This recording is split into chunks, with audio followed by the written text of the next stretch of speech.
क्या Iran America के खिलाफ आखिरी फैसला ले चुका है? क्या ईरान सिर्फ ट्रंप की ताजपोशी का इंतजार कर रहा है?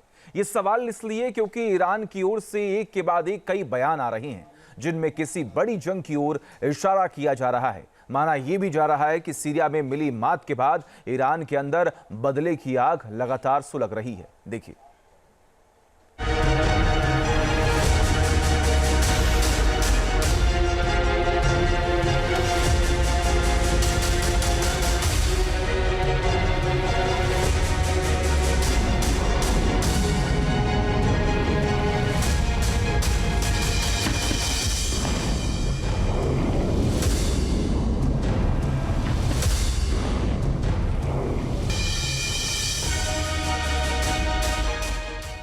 ईरान ने कासिम सुलेमानी की कसम खाई।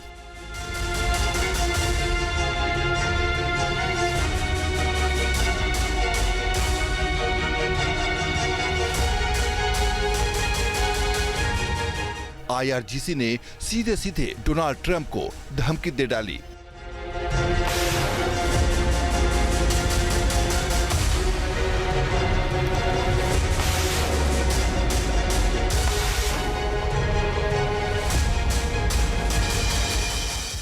ईरान डर गया या सबसे बड़ी जंग की तैयारी कर रहा है? –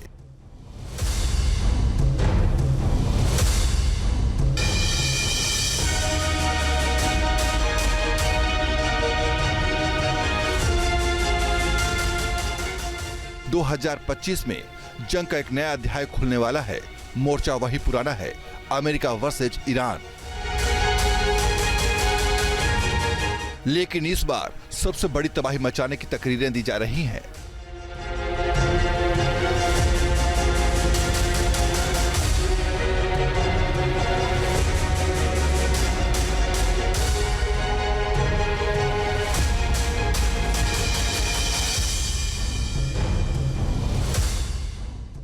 ट्रंप के शपथ लेने से पहले ईरान कस्में खा रहा है।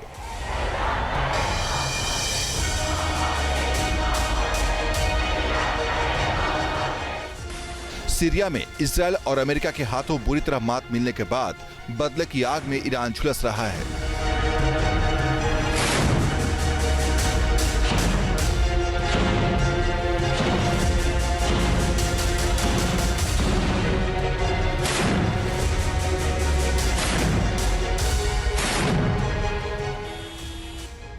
इस वक्त भले ही अपने जख्म सहला रहा हो, लेकिन उसने 2025 का अपना टारगेट सेट कर दिया है।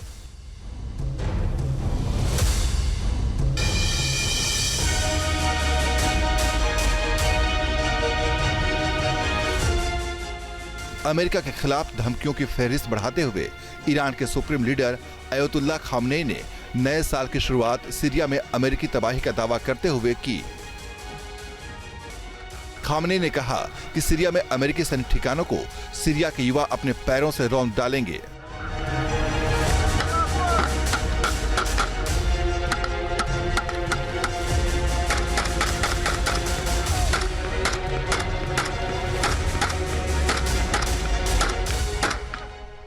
खामनेई ने अमेरिका को सीरिया से दूर रहने की चेतावनी दी है। सीरिया को लेकर खामनेई के इस बयान में धमकी की जुबान सुनिए। खामनेई ने कहा है कि सीरिया सीरियाई लोगों का है। जिन्होंने सीरियाई लोगों की भूमि पर हमला किया है, वो एक दिन सीरियाई युवाओं के सामने अपने कदम पीछे खींच लेंगे।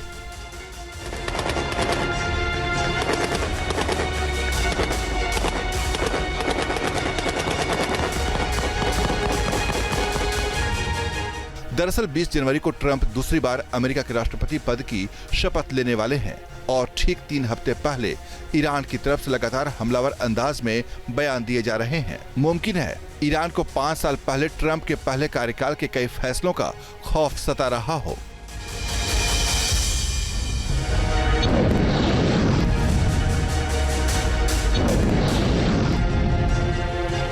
यही वजह है कि ईरान ने अपने न्यूक्लियर ट्रंप कार्ड को भी दुरुस्त करना शुरू कर दिया है।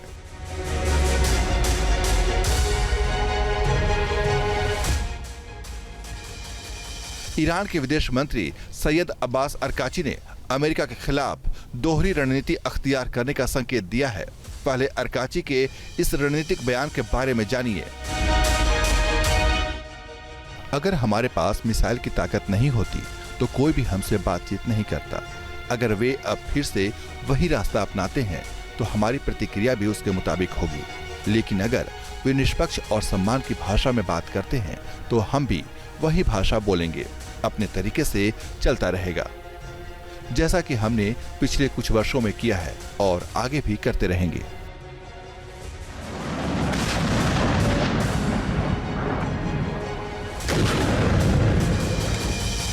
अमेरिका के खिलाफ ईरान के पास इस वक्त प्रतिरोध की सबसे बड़ी शक्ति उसकी मिसाइल है। माना जाता है कि ईरान के पास 3000 से ज्यादा बैलिस्टिक मिसाइल्स हैं।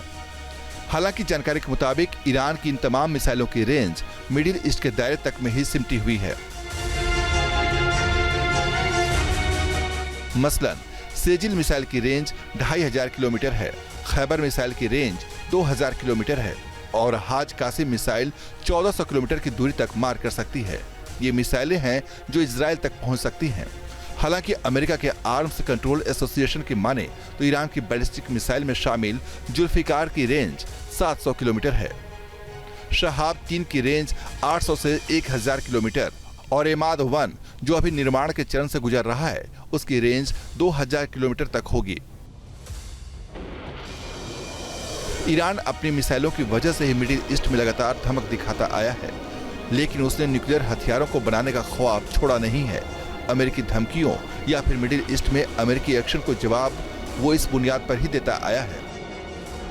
हाल ही में एक खुफिया रिपोर्ट आई थी जिसमें दावा किया गया था कि ईरान परमाणु बम बनाने के करीब पहुंच चुका है। इस रिपोर्ट के मुताबिक 26 अक्टूबर 2024 तक 60% की शुद्धता का 182.3 किलोग्राम संवर्धित यूरेनियम है।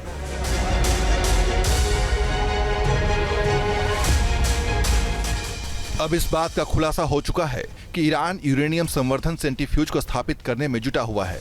60% तक यूरेनियम संवर्धन का मतलब होता है न्यूक्लियर हथियार बनाने के 90% तक पहुंच जाना। IAEA की रिपोर्ट में अनुमान जताया गया है कि पिछले साल अक्टूबर महीने तक 6604 किलोग्राम संवर्धित यूरेनियम भंडार था। धमकी वाले अंदाज में अमेरिका को चेतावनी के साथ ही ईरान ने एक और चाल चली है। 13 जनवरी को ईरान, फ्रांस, ब्रिटेन और जर्मनी के साथ जिनेवा में अगले दौर की परमाणु वार्ता करने वाला है। एक्सपर्ट मानते हैं कि ईरान ने ट्रंप की शपथ से पहले अमेरिका के सामने जंगी मिजाज को नरम करने का विकल्प रखा है, लेकिन ये इतना आसान नहीं है क्योंकि मिडिल ईस्ट लगातार धधक रहा है और यहाँ ईरान और इजराइल दोनों ही पलक नहीं झपकाने वाले हैं। यही वजह है कि सीरिया से लेकर ओमान की खाड़ी, पूर्वी भूमध्य सागर और रेड सी तक अमेरिकी फाइटर जेट और सबमरीन की मौजूदगी बरकरार है।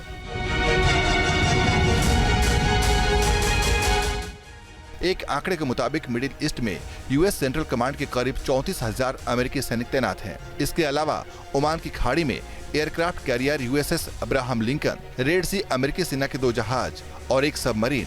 इतना ही नहीं, पूर्वी भूमध्य सागर में भी 6 अमेरिकी जंगी बेड़ा खड़ा है। कई मीडिया रिपोर्ट्स में ईरान को लेकर अमेरिका के सैन्य कमांडर्स के दावों का जिक्र है, जिसमें कहा गया है कि मिडिल ईस्ट में तैनात अमेरिकी लड़ाकू और टोही विमान के अलावा मिसाइलों का जखीरा ईरान के किसी भी जंगी एडवेंचर को रोकने के लिए काफी है।